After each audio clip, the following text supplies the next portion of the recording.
maulan na hapon, everyone. Kaya wala akong magawa sa labas. Dito na lang ako sa loob ng bahay. Naisipan kong maglagay ng dekorasyon. Bakit kailangan ko pa daw maglagay ng dekorasyon? Wala naman daw makakita kasi usually wala kaming bisita.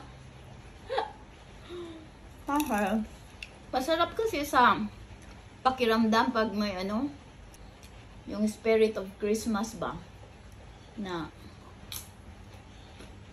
sa akin it's a malaking talaga celebration. I'm gonna show you mga angels ko. Yan. Ito.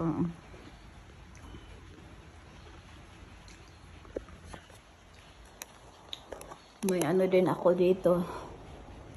Yung Santa Elf. At yung another Santa. Naglagay din ako ng Christmas lights, solar ng lights dito. Okay? Nakauna pala. Okay. Pero yung mga plants na yan, lagyan ko ng Christmas lights.